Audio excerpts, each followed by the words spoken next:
Boa noite. O Presidente da República recebeu esta segunda-feira em audiência a delegação da OIT, que se encontra no país em apoio ao governo para uma formação técnica em matéria de trabalho decente. Durante o encontro, o chefe de Estado foi informado sobre a iniciativa e dos propósitos a alcançar.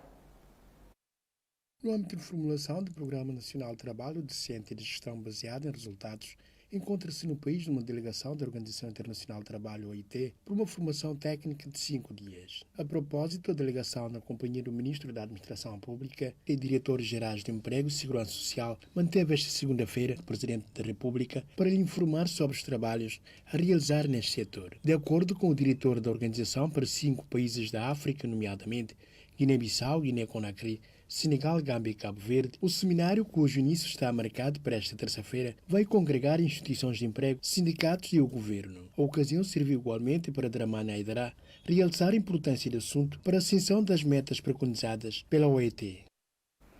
O governo da Guiné-Bissau fez o lançamento do curso de formação sobre a utilização do Programa de Informação Policial da África Ocidental. O curso é destinado aos agentes da Defesa e Segurança.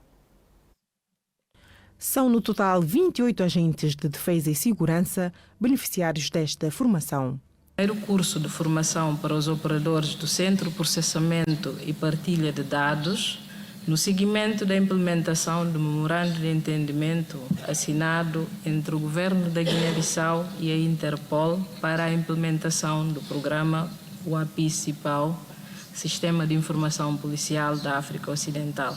Com a crescente onda de criminologia, é necessário ter técnicos à altura para poder combatê-los, salienta a Ministra da Justiça.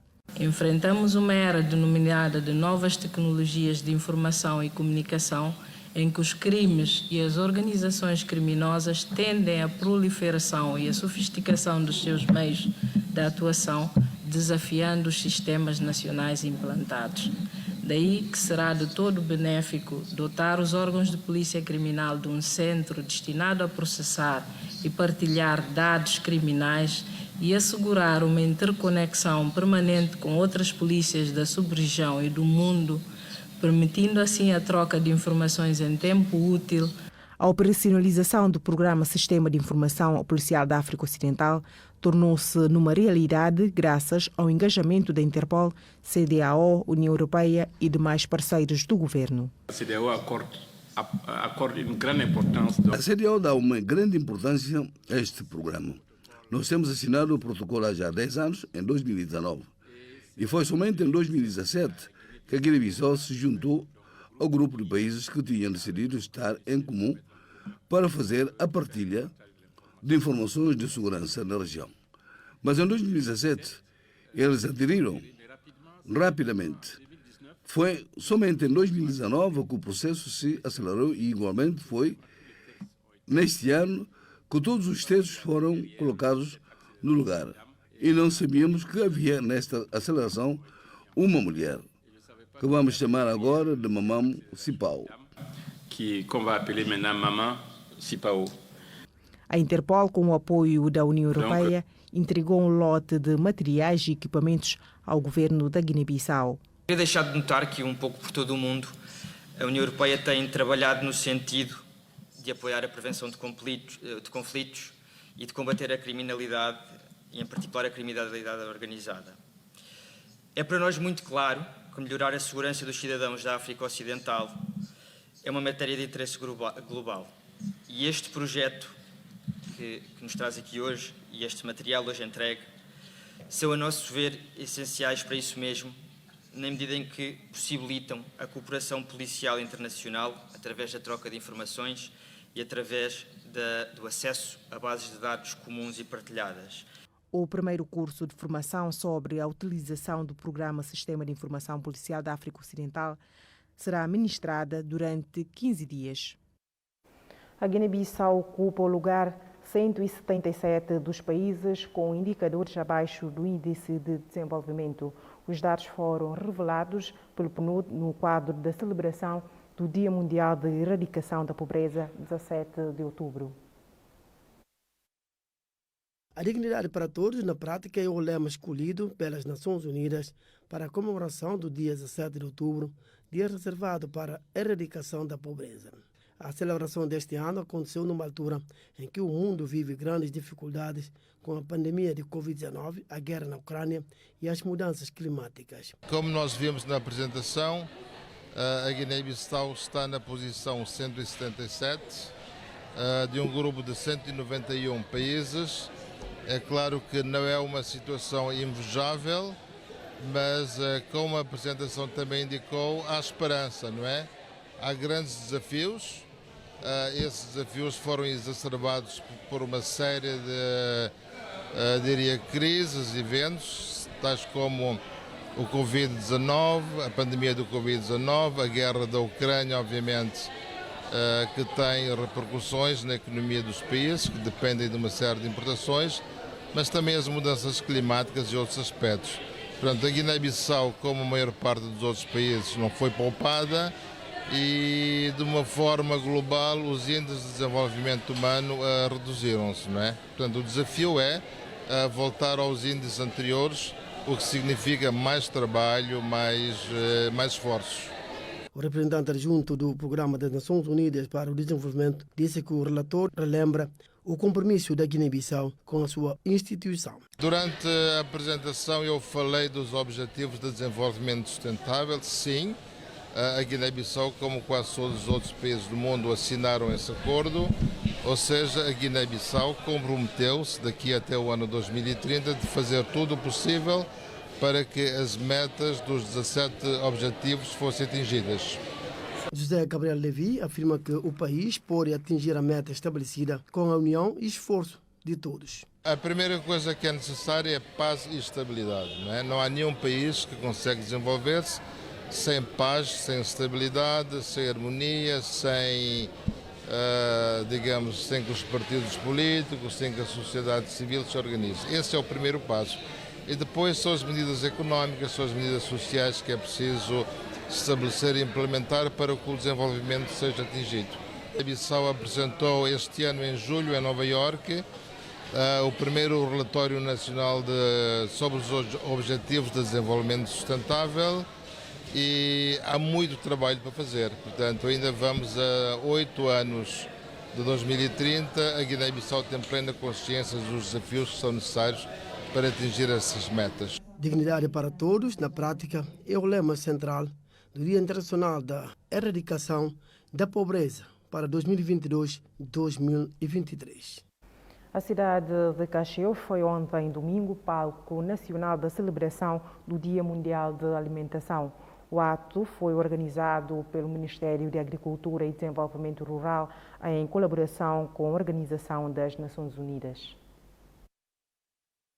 A cidade de Cacheu teve o privilégio hoje de ser palco nacional das celebrações do Dia Mundial de Alimentação, organizado este ano sob o lema Não Deixar Ninguém para Trás, com o objetivo de promover uma maior reflexão neste dia 16 de outubro para uma melhor produção, melhor nutrição, melhor meio ambiente e uma vida melhor, conforme as orientações da Organização para a Alimentação e Agricultura, a FAO, que estima que pouco mais de 3 bilhões de pessoas no mundo inteiro não tenham uma alimentação condigna. Sob a iniciativa do Governo, através do Ministério da Agricultura e Desenvolvimento Rural, a comemoração da data foi marcada por vários discursos que refletem a atual situação e o que se deve fazer para que todos tenham alimentação, combatendo a fome. A Guiné-Bissau é um país essencialmente agrícola. Quase 80% da população vive de agricultura.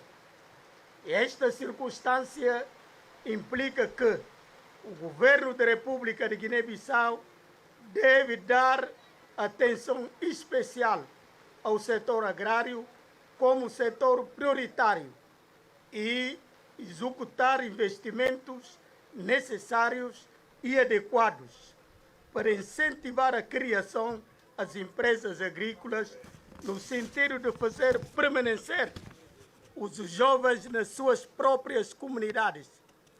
O país não pode garantir a sua soberania alimentar continuando a praticar uma agricultura subdesenvolvida, dir-se-ia mesmo de mera sobrevivência. Na Guiné-Bissau, os dados da FAO apontam 9,8% de pessoas, ou seja, cerca de 131.144 estimadas em crise alimentar, 349.610 vidas, ou seja, 26,3% não têm segurança alimentar, isto apesar de possuir cerca de 150.000 hectares de terras para a agricultura com grande potencialidade em água.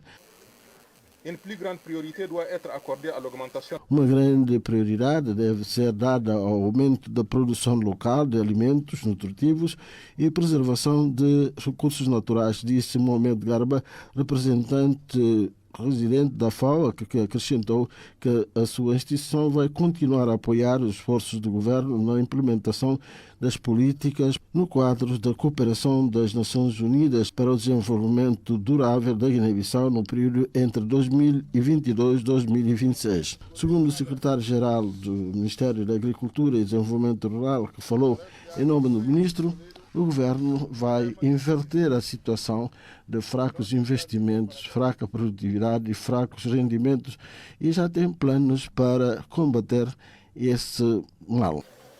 Para inverter esta situação, foram elaborados instrumentos orientadores de política, estratégias, medidas e programas do setor agrário, essencialmente a Carta de Política de Desenvolvimento Agrário,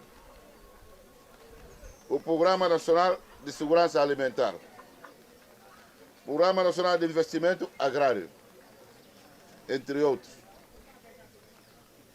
Todos eles em perfeita coerência com o PNUD, DENAP 2, CAP, instrumento que define um conjunto de ações de desenvolvimento e a valorização do setor agrário, que visam garantir a segurança alimentar e nutricional e a redução da pobreza. A cerimônia de celebração 16 de outubro na cidade de Cacheu foi concluída com a entrega de equipamentos a 4 equipas que participaram no torneio alusivo ao evento e apresentação de peças teatrais. Guiné-Bissau pode inspirar-se no modelo de desenvolvimento de Cabo Verde para alavancar o país. A ideia foi defendida pelo secretário de Estado do Orçamento à margem de uma conferência que decorreu na cidade de Praia. A cidade da Praia acolheu a 6ª edição do Tropics Business Summit. O evento congregou vários investidores e decorreu sob o lema para uma cooperação win-win para impulsionar um desenvolvimento inclusivo. Um dos países presentes foi a Guiné-Bissau, representada no encontro pelo secretário de Estado do Orçamento e Assuntos Fiscais, que acredita que os guineenses podem aproveitar o modelo de desenvolvimento cabo-verdiano para ajudar a desenvolver o país.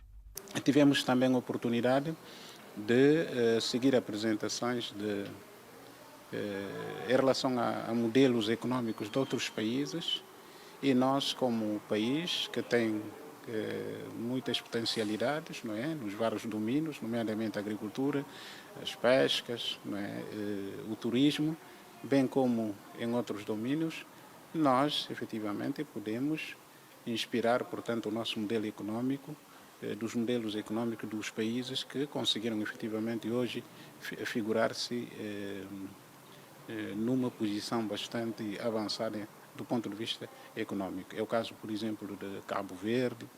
Tropics Business Summit é um encontro internacional que reúne empresários lusófonos, anglófonos, bem como francófonos, para analisar as potencialidades e possibilidades do investimento no continente africano.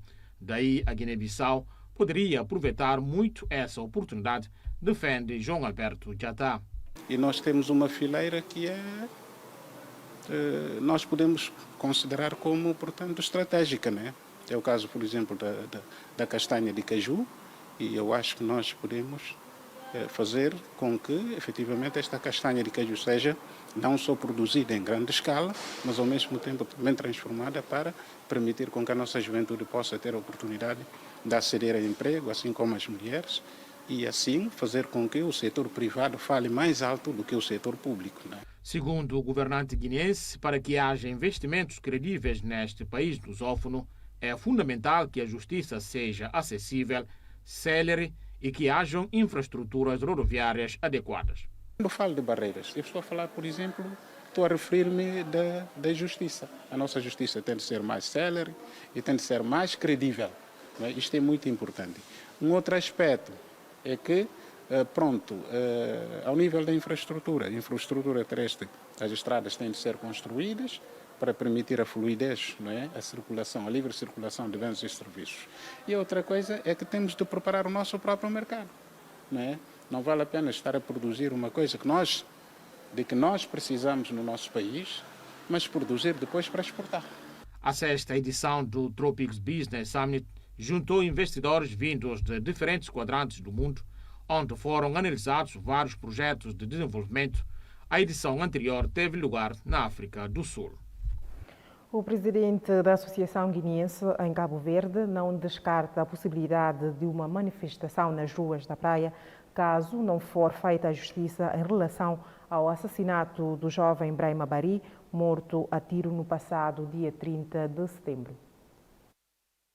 3 meses a exercer a função do presidente da Associação da Comunidade Guineense residente em Cabo Verde, Osório da Silva, condena o assassinato do jovem guineense que responde por Brahima Bari, morto a tiro no passado 30 de setembro na praia, na sequência de um assalto. As razões que estão por detrás disso, ninguém ainda sabe, não é? Estamos a acompanhar junto das autoridades para ver qual é o desfecho deste processo. Mas continuamos a acreditar na justiça cabo-verdiana de que os implicados, os autores, tanto moral como material, sejam traduzidos para a justiça, para a tranquilidade da família e também para a tranquilidade da nossa própria comunidade residente em Cabo Verde. Ainda sobre o assunto, Da Silva afirma que a comunidade guineense está revoltada com a situação, relembrando que já havia acontecido caso do género no início do mês de outubro corrente com um cidadão de nacionalidade guineense cuja a identidade não foi revelada. Entretanto, Cabo Verde, sendo um dos países africanos que acolhe número significativo de imigrantes guineenses, não tem decepcionado o povo irmão no que toca com o fácil acesso ao emprego. Há condições favoráveis para o emprego, né? Pode ser um emprego precário, pode ser um emprego bem remunerado, mas a perspectiva, de conto geral, há facilidades para o emprego, né? É por causa disso que Cabo Verde torna-se um destino atrativo para os nossos jovens, praticamente, né? Sobretudo nos últimos anos. O comércio, neste momento, é o setor que mais emprega os guineenses em Cabo Verde. Questionado da situação atual da comunidade na obtenção de documentos, o recém-impulsado replica. A nossa comunidade em Cabo Verde, a grande questão que coloca em termos de dificuldades tem a ver com a documentação, não é? Sobretudo o cartão de residência. É base para qualquer tipo de possibilidade de integração que se almeja ou que se fala. Recentemente foi feita uma regularização extraordinária, não é? No sentido de permitir que qualquer um que escolher Cabo Verde para permanecer algum tempo seja concedido um título de residência. Portanto, vamos trabalhar neste sentido e eu particularmente estou a defender um tratamento especial à comunidade guineense em Cabo Verde. Nós somos especiais, desde logo pela ligação que temos com Cabo Verde, pelo nosso glorioso luta e libertação travados em conjunto e pela própria cultura que nós temos e pelo espaço que nós partilhamos tanto a nível da CDO como a nível da CPLP. Portanto, eu defendo uma discriminação positiva em relação à comunidade guineense, né, neste caso, para que todo o processo seja simplificado de uma forma discriminatória para permitir que o guineense que escolher Cabo Verde para viver seja tratado diferentemente das outras comunidades imigradas. Segundo o censo de 2010, até então não atualizado, são cerca de 10 mil cidadãos guineenses residentes em Cabo Verde com comportamento caracterizado como exemplar em relação a outras comunidades imigradas. Mais de 200 de mulheres da Igreja Evangélica do bairro de Belém estiveram reunidas na segunda edição do Congresso subordinado ao lema Evidência de uma Mulher segundo o Coração de Deus. O ato foi marcado com a oração pela paz, estabilidade e desenvolvimento do país.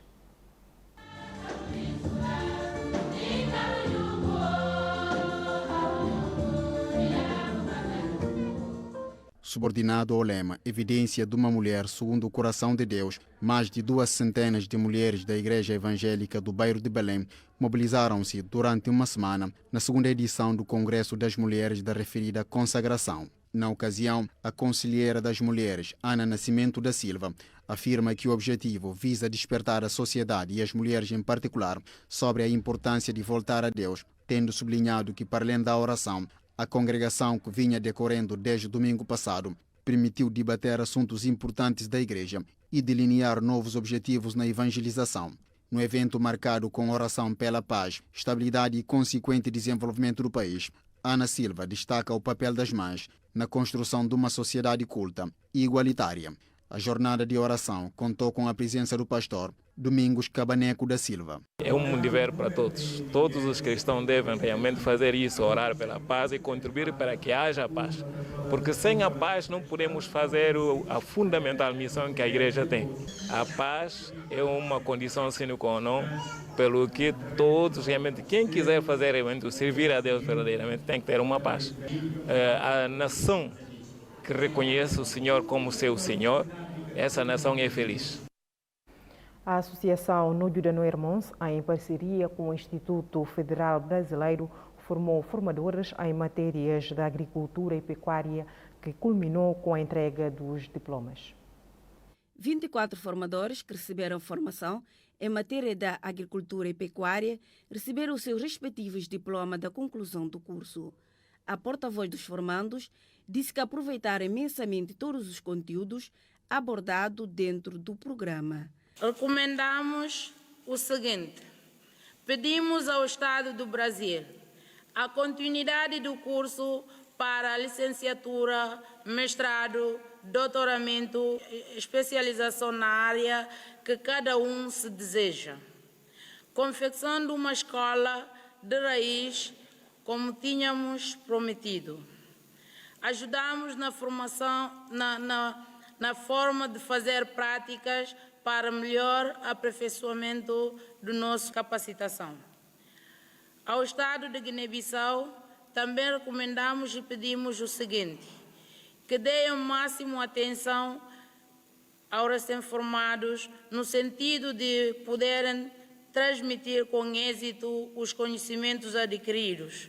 Os representantes do Ministro do Ensino Superior e Investigação Científica, bem como da Embaixadora do Brasil, mostraram satisfeitos com a iniciativa que, segundo ambos, será útil no processo de desenvolvimento sustentável do país. Os formandos vão poder apropriar no máximo e pôr em prática este conhecimento que é muito fundamental. E não só, também poderão ser os disseminadores deste conhecimento. Tendo já esses conhecimentos adquiridos,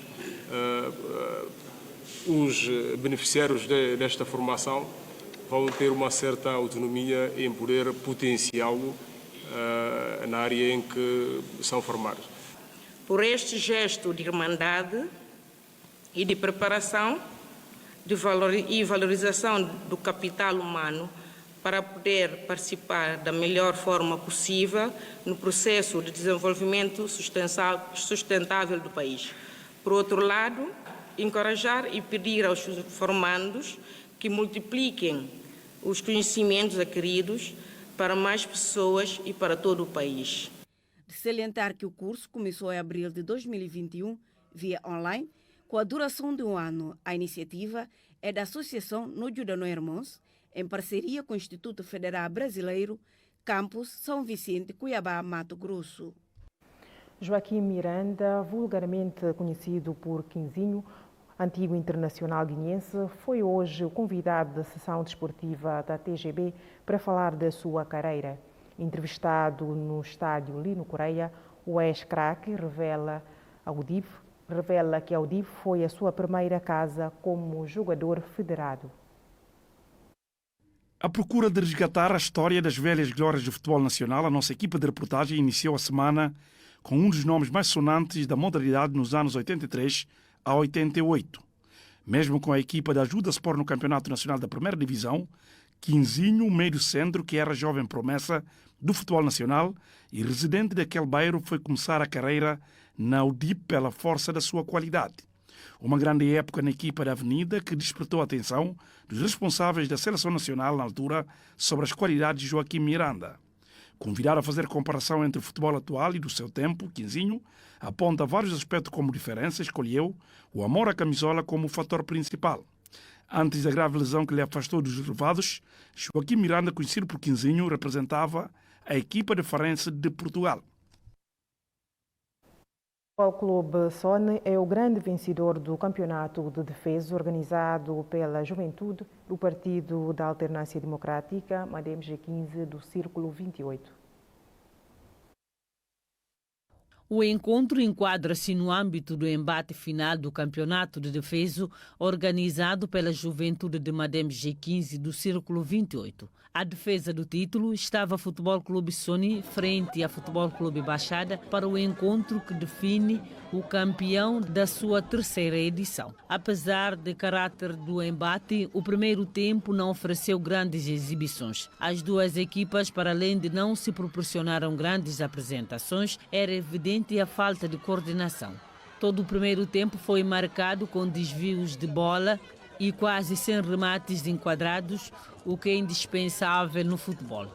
Já no segundo tempo, os comandados do Mr. Demba Cissé não poupou a grande área do Sony, com remates e passes que podia se transformar num belo golo se fosse finalizado com a precisão. Por falta de golos durante o tempo regulamentar, o árbitro foi obrigado a assinalar a marcação de grandes penalidades e a equipa Futebol Clube Sony venceu o seu colega finalista Baixada por 5-4. Falando à imprensa, Adilson Gomes, mister da Sony, não escondeu a sua alegria por ter vencido o campeonato. Demba Cissé encoraja os seus rapazes, lembrando que existe a derrota no futebol. Portanto, não há motivos para baixar a cabeça. Para o presidente da comissão organizadora, o evento insere-se no cumprimento do programa do partido para com a juventude da comunidade. No final foram premiados melhor jogador, marcador, treinador, segundo e primeiro lugar. Faremos uma breve pausa para o intervalo. Até já.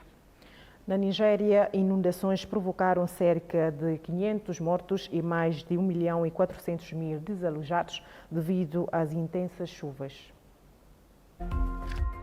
Cerca de 500 pessoas morreram, mais de 1.500 ficaram feridas e mais de 1.400.000 ficaram desalojadas na Nigéria devido a intensas chuvas e consequentes inundações.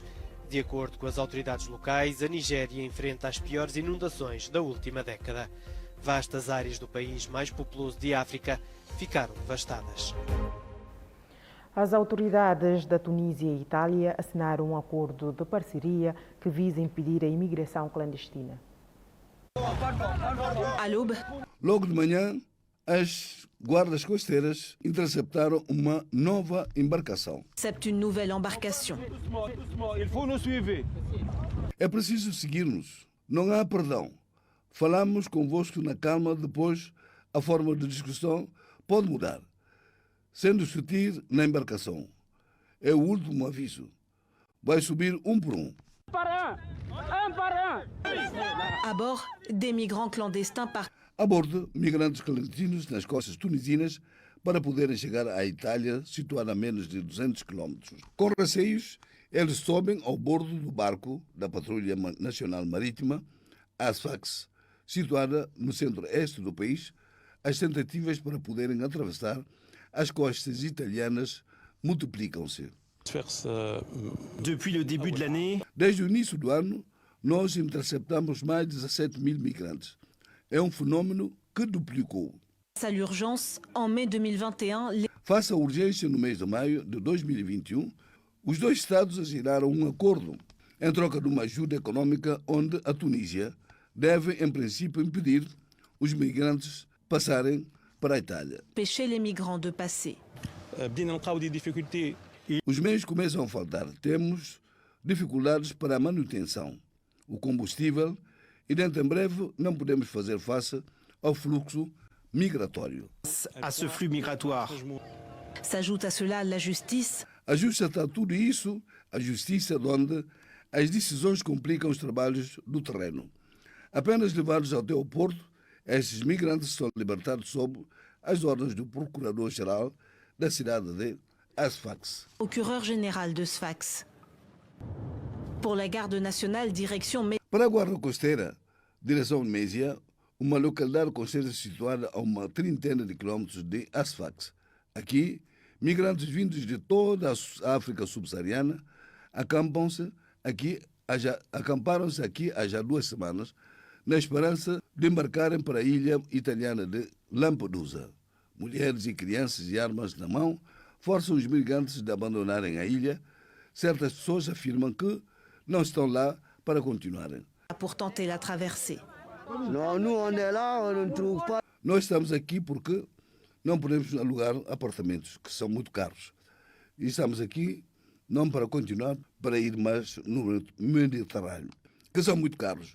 Estamos aqui não para continuar, para ir mais no Mediterrâneo. Mas para as forças policiais não há dúvida. Pas de doute possible. Un site comme celui-ci est près de la plage. Lugar como esse é uma zona deserta e sombrio. Nem habitação, nem trabalho. É um ponto para a tentativa de travessia. Type de traversée. Cette nuit-là, les gardes-côtes des... Neste dia, as guardas travaram 4 tentativas no largo de Sfax. Sobre os 130 mil migrantes salvos, a maior parte declarou que vão tentar mais uma vez a travessia. Ont déclaré qu'ils...